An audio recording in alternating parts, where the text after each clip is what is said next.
할렐루야. 사랑하는 대강의 가족 여러분, 오늘 하루도 하나님의 말씀과 동행하는 삶이 되길 소망합니다.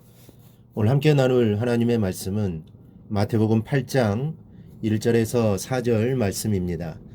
예수께서 산에서 내려오시니 수많은 무리가 따르니라. 한 나병 환자가 나와 절하며 이르되 주여 원하시면 저를 깨끗하게 하실 수 있나이다 하거늘 예수께서 손을 내밀어 그에게 대시며 이르시되 내가 원하노니 깨끗함을 받으라 하시니 즉시 그의 나병이 깨끗하여진지라. 예수께서 이르시되 삼가 아무에게도 이르지 말고 다만 가서 제사장에게 내 몸을 보이고 모세가 명한 예물을 드려 그들에게 입증하라 하시니라. 아멘. 오늘 본문의 말씀은 마태복음에 기록된 첫 번째 기적 사건에 대한 기록입니다. 간략하게 내용을 살펴보면 예수님께서 산상수훈의 말씀을 마치시고 마을로 내려오셨을 때 한 나병 환자가 나와서 절을 합니다. 그 당시 유대인들은 이 나병뿐만 아니라 각종 피부 질환들을 가진 사람들에 대해서 모두 부정한 자들로 규정하였습니다. 이렇게 부정한 자로 취급받게 되면 사회적으로는 성 밖으로 내쫓겨 격리 생활을 해야 했고, 이 종교적으로는 하나님으로부터 버림받은 죄인들로 취급을 받았습니다. 이렇게 하나님으로부터 버림받은 자라는 것이 그들에게는 더욱 큰 상처였을 겁니다.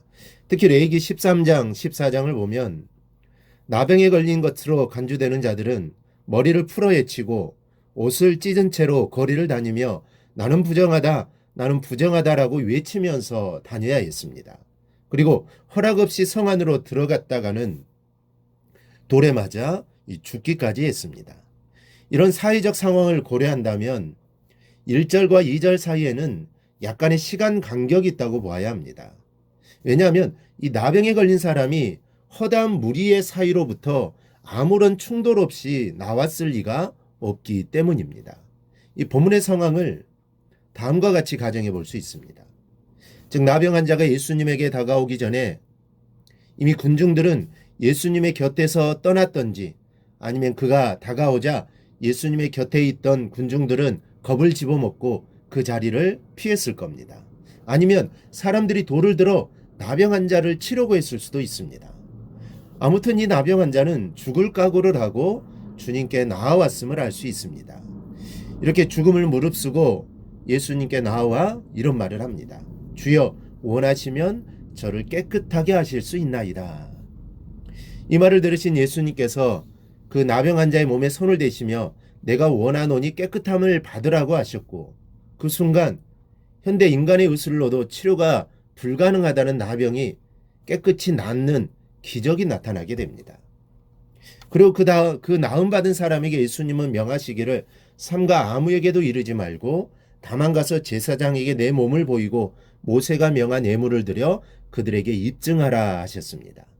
본문이 이런 짧은 내용이지만 우리가 유념해야 할 사항이 세 가지가 있습니다.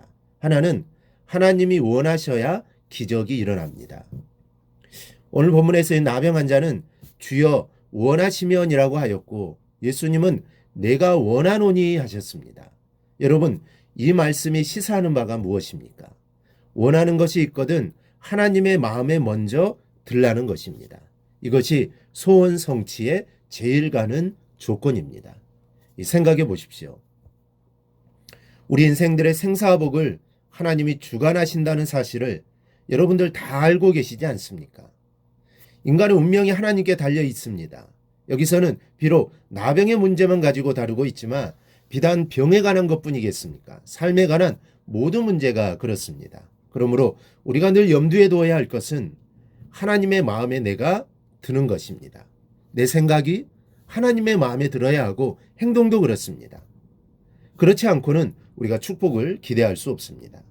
하나님께서는 우리 인간들을 위해 넘쳐나는 복을 준비하고 계시지만 아무에게나 집어 던지듯이 주시는 복이 아닙니다. 하나님의 마음에 맞아야 주십니다. 신앙생활 또한 마찬가지입니다. 하나님 말씀에 순종해서 사는 삶과 교회를 통하여 하나님께 나아가는 방법, 즉 예배와 기도와 찬양과 예물드림이 하나님이 만족하시는 수준이 되어야 하는 것입니다. 또한 만약 죄를 지었을 때에는 회개하는 마음만이라도 하나님 마음에 들어야 용서의 은총이 베풀어지는 것임을 우리가 기억하시기를 바랍니다. 그러니 무엇보다 하나님을 감동시켜 드리십시오. 사람의 재주와 노력으로 인생의 문제가 해결되는 것이 아니라 그렇게 보일지라도 배후에 역사하시게 되게 하시는 분은 하나님이십니다.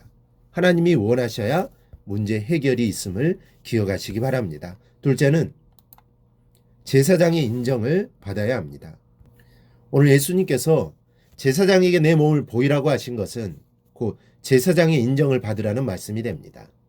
왜냐하면 당시 나병을 비롯한 몇 가지 부정한 병은 반드시 제사장이 나았다는 인정을 해주어야 나은 것으로 사실화되었기 때문입니다. 그래야만 자기가 속한 공동체 속으로 들어갈 수 있습니다. 이 신앙생활이 바로 이와 같습니다. 비록 부족할지는 모르지만 하나님께 세우신 목회자를 중심으로 신앙생활을 이루어져 나가야 한다는 것입니다. 즉 어떤 단체이든지 그 구심점이 되는 사람이 있어야 되는데 하나님께서 교회에 허락한 구심점이 목회자이기 때문에 목회자를 중심으로 신앙생활을 하는 것은 곧 하나님의 주권을 인정해 드리는 것입니다. 이 셋째는 예물을 드려야 합니다. 이는 하나님께서 정하신 것입니다. 그리고 이 예물을 드리는 데는 분명한 목적이 있습니다. 모세가 명한 예물을 드려 그들에게 입증하라. 저희가 누굽니까? 좁게 말하면 제사장이요, 넓게 말하면 유대인들은 나병 환자의 치료를 메시아가 임했다는 표적으로 믿었습니다. 그러므로 이 말은 여러분에게 임한 하나님의 은혜가 있을 때에는 예물을 드려 하나님의 살아계심을 온 성도가 알도록 증거하라는 말씀입니다.